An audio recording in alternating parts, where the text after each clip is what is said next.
இப்ப அம்மா கிட்ட அதெல்லாம் வாங்க காசு இல்லடி தங்கம், இருக்கிறத வச்சு படிக்கணும். சரி. பெரியார் நகர் வாட்டர் டேங்க் ஒண்ணு. இனி விடியல் பயணம்தாம்மா. பெண்கள் இனி அரசு பேருந்துல இலவசமா பயணம் செய்யலாம்.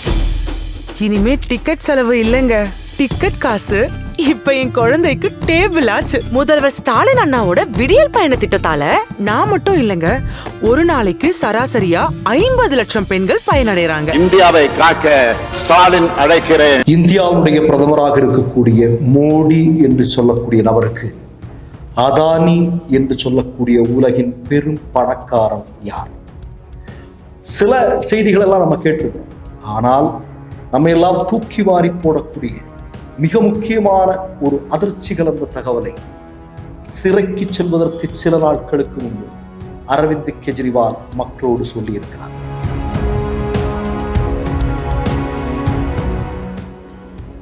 मोदी जी अडानी की इतनी मदद क्यों करते हैं?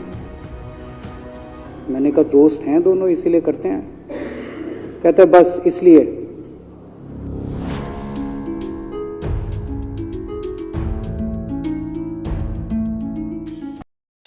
மிஸ்டர் பர்ஃபெக்ட் எக்ஸ்ட்ரா கோல்டு திருமணமான ஆண்களுக்கு திருப்பு முனையை ஏற்படுத்தும் ஹலாலான இயற்கை வியாகரா. வயதான பலகினமா, சுகர் பலகினமா, இனி கவலை வேண்டாம், உடனே ஆர்டர் செய்யுங்கள். வணக்கம். இந்தியாவுடைய பிரதமராக இருக்கக்கூடிய மோடி என்று சொல்லக்கூடிய நபருக்கு அதானி என்று சொல்லக்கூடிய உலகின் பெரும் பணக்காரன் யார்? சில செய்திகள் எல்லாம் நம்ம கேட்டிருக்கிறோம். ஆனால் நம்ம எல்லாம் தூக்கி வாரி போடக்கூடிய மிக முக்கியமான ஒரு அதிர்ச்சி கலந்த தகவலை சிறைக்கு செல்வதற்கு சில நாட்களுக்கு முன்பு அரவிந்த் கெஜ்ரிவால் மக்களோடு சொல்லி இருக்கிறார். அந்த வீடியோ இன்றைக்கு இந்தியா முழுவதும் வைரலாகி கொண்டிருக்கிறது. அதனுடைய தமிழ் வடிவத்தை நீங்கள் இப்போது பாருங்கள். महोदय, अभी कुछ दिन पहले बीजेपी का एक बहुत बड़ा नेता मिला मेरे को, उससे काफी लंबी चर्चा हुई मेरी, और उसने जो जो बातें बताई वो इतनी चौंकाने वाली थी कि आप सब सुनोगे तो रोंगटे खड़े हो जाएंगे। उसने मेरे से पूछा कि केजरीवाल जी आपको क्या लगता है, मोदी जी अडानी की इतनी मदद क्यों करते हैं? मैंने कहा दोस्त हैं दोनों इसीलिए करते हैं। कहते बस इसलिए। कहते मोदी जी ने आज तक किसी के लिए कुछ नहीं करा, अपनी वाइफ के लिए कुछ नहीं करा, अपनी मां के लिए कुछ नहीं करा, उनके भाई गुजरात में रहते हैं उनके लिए, किसी रिश्तेदार के लिए कुछ नहीं करा, राजनीतिक गुरु के लिए कुछ नहीं किया। वो अपने दोस्त के लिए इतना कुछ करेंगे, ऐसा कैसे हो सकता है? दोस्त को इतने मेहरबान क्यों है? ऐसी भी क्या दोस्ती है? आज के जमाने में कौन कोई भाई के लिए कुछ नहीं करता, दोस्त के लिए कौन करता है? तो मैंने कहा फिर क्या मामला है? कहता आप खुद सोचो, इतना बड़ा क्राइसिस हुआ, हिंडनबर्ग की रिपोर्ट आई, चारों तरफ थू थू हुई, पूरा क्रैश कर गया अडानी ग्रुप। मोदी जी इतने स्वार्थी आदमी हैं कि अगर केवल मामला दोस्ती तक होता तो 2 मिनट में उसको साइड करते और कहते मेरा कोई लेना देना नहीं इससे। अभी भी उसको बचाने में लगे हुए हैं। कभी एसबीआई को कह रहे हैं इसको पैसे दो, आज अखबार में आया पीएफ वालों को भी बोला इसको पैसे दो, सारी एजेंसी अभी भी उसको पूरी तरह से उसको बचाने में लगे हुए हैं। तो मैं भी अचंभे में रह गया कि मामला तो कुछ अलग ही है। क्यों ऐसा भी क्या दोस्त हो गया कि दोस्त डूब रहा है और फिर भी उसको पूरी तरह से, इतना बड़ा पॉलिटिशियन है, पॉलिटिशियन के लिए तो परसेप्शन सबसे इंपॉर्टेंट होती है। कोई आसपास वाला अगर कहीं वो तो आदमी कह देता है यार मेरे से मिलना बंद कर दियो कल से, वो उसको अभी भी बचाने में लगे हुए हैं। और उसने मेरे को बताया कि, मैंने कहा फिर मामला क्या है? तो कहता है जी अडानी तो केवल फ्रंट है, अडानी में सारा पैसा मोदी का लगा हुआ है। मैंने कहा ये कैसे हो सकता है? ये नहीं हो सकता। कहते हैं अडानी के अंदर सारा पैसा मोदी जी का लगा हुआ है, अडानी केवल फ्रंट है, अडानी तो केवल मोदी जी का पैसा मैनेज करता है, मैनेजर है। उसको 10%, 15%, 20% इतनी कमीशन मिलती है, बाकी सारा का सारा पैसा मोदी जी का लगा हुआ है। अगर कल को जांच हो गई, जेपीसी बैठ गई, ईडी की जांच हो गई, सीबीआई की जांच हो गई, तो अडानी नहीं डूबेगा, मोदी जी डूबेंगे। जिस दिन अडानी डूबा उस दिन मोदी जी डूबेंगे।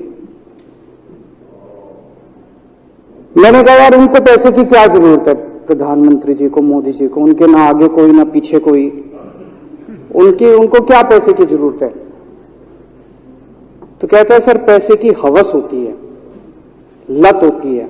कहता है इतने दुनिया में इतने बड़े बड़े अमीर आदमी हैं, उनको कोई अब और पैसे की थोड़ी जरूरत है, लगे पड़े हैं सारे, और पैसा और पैसा और पैसा। बोला हवस होती है। बोला जिस दिन अडानी दुनिया का सेकंड रिचेस्ट मैन बना था, अडानी दुनिया का सेकंड रिचेस्ट मैन नहीं बना था, मोदी जी दुनिया के सेकंड रिचेस्ट मैन बने थे। और अब मोदी जी का ख्वाब है, उनका सपना है कि वो दुनिया के रिचेस्ट मैन बनना चाहते हैं। प्रधानमंत्री तो बन गए, वो दुनिया के रिचेस्ट मैन बनना चाहते हैं। फिर उसने मेरे को एक एक करके, मैं बड़ा धीरे धीरे उसकी बातों पे, पहले तो मैं एकदम शॉक हो गया, ये कह क्या रहा है कि अडानी के अंदर सारा पैसा मोदी जी का लगा है। फिर मैं धीरे धीरे उसने एक एक करके बातें खोल के समझानी चालू की। कहता है मोदी जी श्रीलंका गए, श्रीलंका के राष्ट्रपति राजापाक्सा हैं। राजापाक्सा को मोदी जी ने जबरदस्ती करके वहां का विंड प्रोजेक्ट अडानी को दिलाया। क्यों दिलाया? मैं आप लोगों से पूछना चाहता हूं, आप में से कोई विदेश जाएगा तो वहां की किसी एजेंसी को जबरदस्ती करके अपने भाई को, रिश्तेदार को ठेका दिला के आओगे क्या? ऐसे कोई करता है क्या? मोदी जी ने जबरदस्ती राजापाक्सा के ऊपर प्रेशर डाल के वहां का विंड प्रोजेक्ट अडानी को दिलाया। अडानी को नहीं दिलाया, खुद लिया वो प्रोजेक्ट। वो मोदी जी का प्रोजेक्ट है, वो अडानी का प्रोजेक्ट नहीं है। और ये बात कैसे निकली? वहां का जो बिजली बोर्ड है श्रीलंका का, जैसे अपने यहां स्टैंडिंग कमेटी है असेंबली की, पार्लियामेंट की स्टैंडिंग कमेटी है, वैसे उनकी भी पार्लियामेंट की स्टैंडिंग कमेटी होती है। तो वहां पे पार्लियामेंट की, श्रीलंका की पार्लियामेंट की स्टैंडिंग कमेटी ने जब उनके बिजली बोर्ड के चेयरमैन को बुलाया और बोले तूने ये प्रोजेक्ट अडानी को क्यों दिया, तो उसने कहा जी राजापाक्सा साहब ने मेरे को बुलाया था, उन्होंने कहा मोदी जी मेरे पे बहुत प्रेशर डाल रहे हैं कि ये प्रोजेक्ट अडानी को दो। मोदी जी बांग्लादेश गए, बांग्लादेश वालों को बिजली खरीदनी थी, 1500 मेगावाट बिजली 25 साल के लिए। मोदी जी ने वो प्रोजेक्ट भी अडानी जी को दिला दिया। अडानी को नहीं दिलाया, मोदी जी ने वो प्रोजेक्ट खुद लिया। 25 साल तक 1500 मेगावाट बिजली खरीदने का प्रोजेक्ट बांग्लादेश का, वो भी मोदी जी ले आए अपने नाम पे।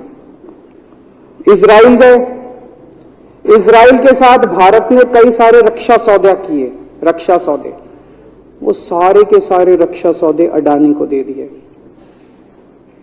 अडानी को नहीं दिए, मोदी जी ने खुद लिए। अभी 2-3 साल पहले 6 एयरपोर्ट की नीलामी हुई प्राइवेटाइजेशन के लिए, सरकार ने उनकी नीलामी करी, भाई प्राइवेट प्लेयर आके लो। उसमें एक कंडीशन थी कि उसी को दिया जाएंगे ये एयरपोर्ट जिसने पहले एयरपोर्ट का काम कर रखा है। हर सरकारी ठेके में होती है, हम सड़क बनाते हैं, कहते हैं भाई सड़क, जिसको ठेकेदार को सड़क बनाने का एक्सपीरियंस है उसी को दिया जाएगा। हम बिल्डिंग बनाते हैं, हम कहते हैं भाई ये पानी के वाटर ट्रीटमेंट प्लांट लगाते हैं, हम कहते हैं भाई जिसने WTP वाटर ट्रीटमेंट प्लांट इतने लगा रखे हैं उसी को दिया जाएगा। हम सीवेज ट्रीटमेंट प्लांट बनाते हैं, हम कहते हैं जिसको 20 साल का एक्सपीरियंस है, 15 साल का है, उसी को। इसमें भी ये कंडीशन थी कि जिसने इतने साल तक एयरपोर्ट चलाने का काम कर रखा उसी को दिया जाएगा। अब अडानी ने तो कर नहीं, मोदी जी ने तो कर नहीं रखा था, अडानी ने तो कर नहीं रखा था, तो क्या करते? आखिरी मोमेंट पे वो कंडीशन हटा दी गई, बोले कोई एक्सपीरियंस की जरूरत नहीं है। 6 एयरपोर्ट नीलामी पे थे, 6 के 6 एयरपोर्ट अडानी को दे दिए, अडानी को नहीं दिए। मोदी जी ने वो खुद 6 के 6 एयरपोर्ट खुद अपने नाम कर लिए। आज 2021 नवंबर में एयरपोर्ट टेक ओवर किए, 2023 1.5 साल हुआ है। 1.5 साल के अंदर आज एयरपोर्ट का 30%, पूरे देश का एयरपोर्ट का जितना धंधा है, बिजनेस है, उसका 30% बिजनेस जो है वो मोदी जी के पास है। 30%, 1.5 साल के अंदर इतना बड़ा भारत देश, इतने एयरपोर्ट, 30% एयरपोर्ट का बिजनेस आज मोदी जी के पास है। एक और बड़ी इंटरेस्टिंग चीज हो रही है, ये ईडी और सीबीआई को iस्तेमाल करके बंदूक यहां रख के लोगों की फैक्ट्रियां छीनी जा रही हैं। मतलब 10 अक्टूबर 2018 को 10 अक्टूबर 2018 को कृष्णापट्टनम पोर्ट के ऊपर इनकम टैक्स की रेड हुई और 6 अप्रैल 2020 को 1.5 साल बाद वो पूरा एयरपोर्ट अडानी ने खरीद लिया। उसके यहां बंदूक रख के उसको कहा या तो दे दे और या जेल। तो वो अडानी ने नहीं खरीदा, वो मोदी जी के पास चला गया कृष्णापट्टनम एयरपोर्ट।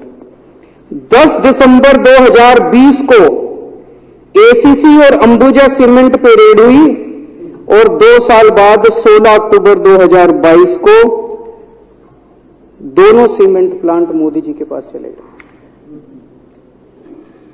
2020 जुलाई को मुंबई एयरपोर्ट का मालिक था जीवीके, उसके ऊपर सीबीआई और ईडी की रेड हुई, एफआईआर हुई और 1 महीने बाद मुंबई एयरपोर्ट जो है वो मोदी जी के पास चला गया, अडानी के पास चला गया। तो ईडी और सीबीआई पे रेड कराते हैं, उसको धमकाते हैं फैक्ट्री वाले को, कंपनी वाले को कि या तो जेल जा और या तेरी फैक्ट्री हमको दे दे। ये इधर तो सुनते थे हरियाणा की तरफ ये टुच्ची, इधर इसकी फैक्ट्री भी छीन ली, पंजाब में भी सुनते थे इसकी भी फैक्ट्री छीन ली, इसकी। पूरे देश के अंदर ये इतनी गुंडागर्दी मची पड़ी है कि ईडी की रेड करा देते हैं, सीबीआई की रेड करा देते हैं, यहां बंदूक रखते हैं और कहते हैं या तो फैक्ट्री दे दे और या जेल जा। ये क्या चल क्या रहा है इस देश के अंदर? इन्होंने अभी थोड़े दिन पहले ऑर्डर निकाला कि सारे जितने पावर प्लांट हैं, जितनी राज्य सरकारें हैं, पंजाब सरकार की, हमारी जो सरकार है, उनके पास भी ऑर्डर आया, सारी सरकारों को जितना उनका कोयले की रिक्वायरमेंट है उसमें से 10% कोयला इंपोर्टेड इस्तेमाल करना पड़ेगा। और इंपोर्ट केवल मोदी जी करते थे, अडानी करता था। तो इसका मतलब आपको 10% अपना कोयला कंपल्सरी, जरूरत नहीं है आपको कोयले की, लेकिन 10% कोयला आपको अडानी से खरीदना पड़ेगा। हमारे देश का कोयला 2000 रुपए टन है, इंपोर्टेड कोयला 20,000 रुपए टन है। 10 गुना दाम के ऊपर आपको अडानी से यानी कि मोदी जी से कोयला खरीदना पड़ेगा। इन्होंने सुप्रीम कोर्ट का एक और, जब कोयला घोटाला हुआ था अपने देश के अंदर, तो सुप्रीम कोर्ट ने आदेश दिया था कि अब कोयले की खदानें किसी भी प्राइवेट वाले को नहीं दी जाएंगी, सारी खदानें सरकारें। तो इन्होंने कुछ खदानें राजस्थान सरकार को दे दी, कुछ खदानें छत्तीसगढ़ सरकार को, कुछ खदानें पंजाब सरकार को, सरकारों में बांट दी। बाकी पूरे देश में केवल राज्य सरकारों के पास खदानें हैं। केवल अडानी के केस में उन्होंने एक्सेप्शन करके अडानी को कोयले की खदानें दे दी और उसमें भी ऑर्डर कर दिया कि 4000 कैलोरी से कम वाला कोयला जो है उसको रिजेक्टेड माल माना जाएगा, जबकि वो सबसे अच्छा कोयला माना जाता है और वो रिजेक्टेड माल इसको फ्री में मिलता है। तो कम से कम 2800 करोड़ रुपए का कोयला हर साल फ्री में मोदी जी ले जाते हैं। 2800 करोड़ रुपए का कोयला हमारी खदानों से हर साल मोदी जी निकाल के ले जाते हैं। 2014 में, अभी जो अतीशी जी ने कहा, 2014 में अडानी जी की यानी कि मोदी जी की जायदाद 50,000 करोड़ की थी। 7 साल बाद इनकी जायदाद हो गई 11.5 लाख करोड़। मोदी जी इतना पैसा लेके कहां जाओगे? 11.5 लाख करोड़ रुपए की जायदाद, 7 साल में इतना लूट लिया आपने देश को। 2014 में 609 नंबर पे थे, अब ये सेकंड रिचेस्ट बन गए। अब रिचेस्ट बनना चाहते हैं। ये तो लेकिन कुदरत है, कुदरत तो बड़ी ताकतवर है। किसने सोचा था एक दिन हिंडनबर्ग रिपोर्ट आएगी और 24 घंटे के अंदर सारा तहस नहस हो जाएगा। 1947 से लेके 2014 तक 67 साल में भारत देश ने सारी सरकारें जितनी आई सबने मिलके 55 लाख करोड़ रुपए का कर्जा लिया था भारत सरकार ने। 2014 से 2022 7 साल के अंदर 85 लाख करोड़ रुपए का कर्जा ले लिया, दुगने से भी ज्यादा। जितना 67 साल में लिया था उतना 7 साल में ले लिया। ये पैसा गया कहां? ये पैसा गया कहां? ये सारा इनकी जेब में गया। तो मैं जनता को कहना चाहता हूं, आप तो जीएसटी देते हो, अपने बच्चों का पेट काट के टैक्स देते हो, दूध पे, दही पे, हर चीज पे जीएसटी देखो। वो जीएसटी का पैसा जाता है जनता की उसमें खजाने में, वहां से वो जाता है अडानी के खजाने में और वहां से वो जाता है मोदी जी के खजाने में। दोनों हाथों से लूट मची हुई है, पूरे देश को लूट रहे हैं प्रधानमंत्री जी, मोदी जी पूरे दोनों हाथों से लूट रहे हैं। कोयला लूट रहे हैं, एयरपोर्ट लूट रहे हैं, सड़कें लूट रहे हैं, बिजली लूट रहे हैं, पानी लूट रहे हैं, कुछ नहीं छोड़ा, सब कुछ लूट रहे हैं। जितना कांग्रेस ने 75 साल में नहीं लूटा उससे 10 गुना इन्होंने 7 साल के अंदर, 8 साल के अंदर लूट लिया देश को। अडानी का क्या रोल है इसमें? मोदी जी कम पढ़े लिखे हैं, उनको समझ नहीं है कि करना क्या है। अडानी आके बताता है पैसा यहां लगा लो, इस देश में चलते हैं, वहां की ये कंपनी खरीद लेते हैं, ईडी को और सीबीआई को इसके पीछे लगा दो। वो सारा मैनेजमेंट करता है, दिमाग उसका, पैसा मोदी जी का। उसके बदले में उसको पता नहीं 10%, 15%, 20% कितनी कमीशन मिलती है, लेकिन दिमाग सारा अडानी का है। और मेरे को ज्यादा चिंता इस बात की है अध्यक्ष महोदय, प्रधानमंत्री जी कम पढ़े लिखे हैं, उनको कम समझ में आता है। लोग आके उनको कुछ ना कुछ कहीं भी जाते हैं या कोई विदेश से आता है, उसके जो भी विदेश से नेता आता है या कहीं जाते हैं तो 2 ही कंडीशन होती है। एक तो उसको कहते हैं भाई गले मिल ले, तो फोटो खिंचा ले, गले मिल ले, फोटो खिंचा ले, पार्क में घूम ले, तो वो फोटो खिंचाने के लिए उसको कहा जाता है भी फोटो खिंचा ले, फोटो खिंचाने के। और दूसरा उसको कहा जाता है भी अडानी को ये ठेका दे दे, अडानी को ये ठेका दे दे। और कोई किसी कईयों को कहते हैं तारीफ कर दे, कोई आके कुछ नेता आके कहते हैं ना मोदी जी तो दुनिया के सबसे लोकप्रिय नेता रहे, उसने क्या लेना देना मोदी जी दुनिया के सबसे लोकप्रिय, वो आके क्यों कह रहा है? बदले में वो देश, ये जो गोरे हैं ना, बहुत चतुर हैं, बहुत चालाक हैं, ये ऐसे इतने भोले वाले नहीं है कि यहां पे आए और कह गए मोदी जी दुनिया के, वो पता नहीं किस किस चीज पे साइन करा के ले जाते हैं, पता ही नहीं चलता बदले में क्या साइन करा के ले जाते हैं। यही हुआ था 17वीं 18वीं सदी के अंदर हमारे देश में। वो ईस्ट इंडिया कंपनी वाले आते थे, उस टाइम के हमारे राजे महाराजे भी ऐसे ही अनपढ़ होते थे, उनको कुछ अकल होती नहीं थी।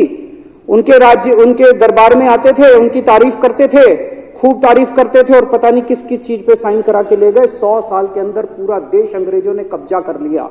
वही हाल अब हो रहा अपने देश का कि हमारे कम पढ़े लिखे प्रधानमंत्री हैं, पैसे की हवस है, और मतलब जो भी आता है 2 लाइन उनके उसमें बोल दे, गले मिल ले, पार्क में घूम ले, अडानी को 2 कंपनियों का ठेका दे दे, बदले में पता नहीं देश का क्या क्या बेच दिया इन लोगों ने। बहुत चिंता है हम लोगों को देश की, इस वक्त जिस दौर से देश गुजर रहा है। मुझे लगता है कि आजादी के बाद से सबसे भ्रष्ट प्रधानमंत्री अगर कोई हुए हैं जिन्होंने देश को इतना लूटा है, तो वो आज मौजूदा प्रधानमंत्री हैं। और उसके ऊपर कम पढ़े लिखे हैं, उनको कुछ पता नहीं, कोई कुछ भी उनसे साइन करा के ले जाता है, किसी को कुछ पता नहीं चलता। मैं संजीव झा के प्रस्ताव का समर्थन करता हूं।